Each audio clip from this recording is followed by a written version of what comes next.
Actually, sa pagluluto sa pugon, parang nasa normal rotisserie lang din siya. Pero kasi dahil nakakulob nga siya, so yung mga nilalagay namin na mga kahoy, specifically kahoy ng mangga, yung usok niya, ay yung bumabalot din sa lasa ng chicken. So ang nangyayari sa kanya is para siyang, ikukumpara mo sa western style ng pag-barbecue. Kumbaga parang smoke siya na chicken or yung sa pork belly namin. Tapos at the same time, rotisserie din siya sa loob.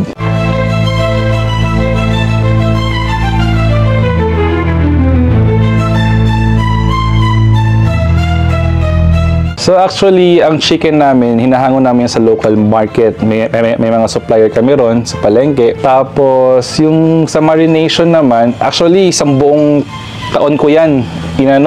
Parang finormulate para, kumbaga, sumakto sa lasa nung pagluto sa pugon. So, hindi siya sobrang tapang, hindi man siya sobrang katabang. Yung tipong ma-appreciate pa yung lasa nung sa pugon. Kumbaga, yung pagiging smoke niya, in a sense.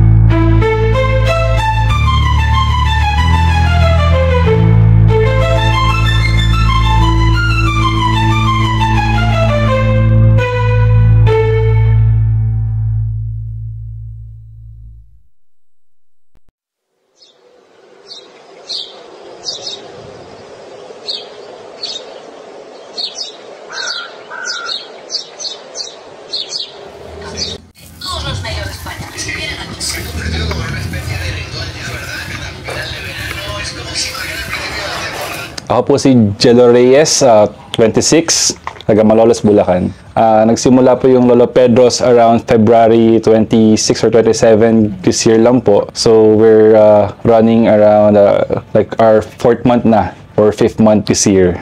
Actually, ang owner po kasi nito is engineer. So nung pandemic, parang nakatuwaan niya mag-imbento ng kung ano mga klase ng ng brickwood oven hanggang sa parang nag-focus siya sa rotisserie na pugon style. So ayun, hanggang sa parang experiment siya, nakuha niya yung sa tamang timpla nung sa machinery niya. Ayun, hanggang sa pinapatent niya na yung sa rotisserie na yun. So yun, we're proud to say na kami lang ang meron nito at wala lang iba. Parang ganun.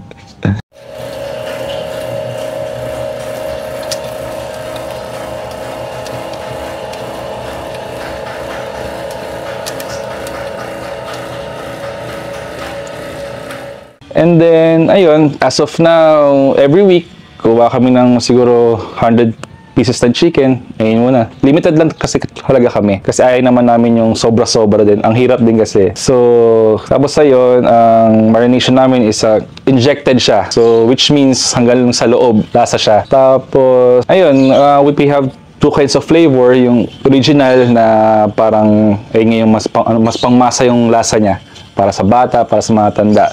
And then we have this yung flavored namin na thyme and pepper na parang hindi naman siya sobrang tapang ng pag-herby flavor niya. Kumbaga, parang may konting hint lang ng medyo social na lasa, parang ganun. Para perfect siya pang regalo kahit saan.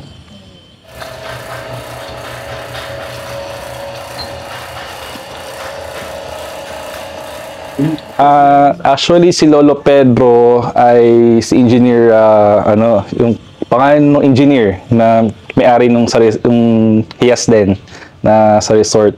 So, gusto niya lang na Lolo Pedro ang tawag sa kanya kasi as of now, wala pa siya mga apo. So, parang in a sense, nagpaparinig siguro sa mga anak niya na gusto na maging lolo, parang ganon. And then also kasi yung dito sa Balayong, ang tawag sa kanya ng mga kabataan is Lolo Pedro, yung mga naglalaro sa labas ng sa resort. Pag nakita siya, ay Lolo Pedro, hello po, bless po, gano'n. Bestseller po namin ito. Ayan. Bestseller po namin is yung salsa pimenton. So, ito po yung version namin ng peri-peri sauce. And then also, we have this salsa verde. So, yung salsa verde naman po namin is our version naman po na spiced vinegar na ang flavor po niya is parang chimichurri na green sauce. And then, this is our version of garlic aioli. So, ito po yung salsa blanca. Mayonnaise based po siya na merong may hint ng Mexican spice. Yan. Actually, ito naman po yung version namin ng salsa Alabama. So, western style of sauce po siya na ginagamit sa mga smoked chicken. And then, kada order po ninyo ng chicken, nilibre naman po siya na gravy or calamansi. So, yung mga add-ons po natin is optional lang naman po siya with a certain price na 25 pesos po siya each. And then, ito rin po yung chicken oil po namin, yung sa drippings po ng chicken.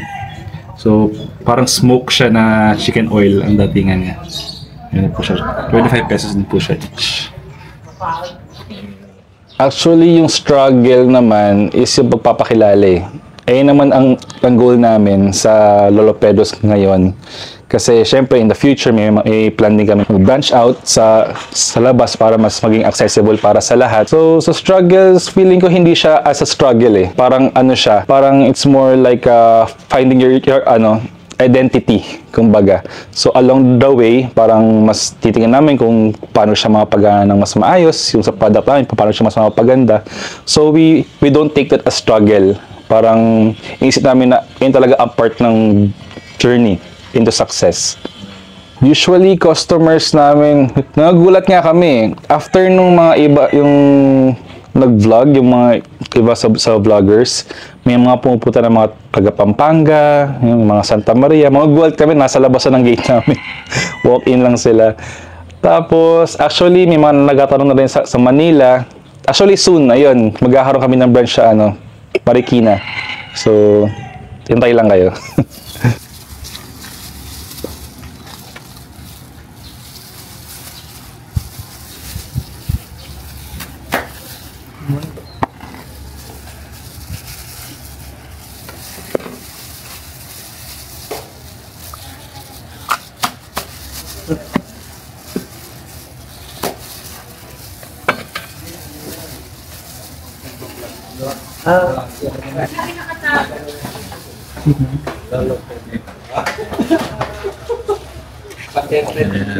Lolo Pedro's sa Pugon is located sa Pulong Balite, Balayong, dito sa Malolos, Bulacan, sa loob ng Hiya sa Kabukiran Private Resort. Meron sa Waze nun. So yun po, ini-invite po namin ng lahat ng mga apo ni Lolo Pedro dyan na itry ang aming produkto. Ayun nga po, ang hashtag namin is paborito ng pamilya. So we're hoping na ito na ang next na paborito talaga ng pamilya ninyo. So yun lang po, maraming salamat.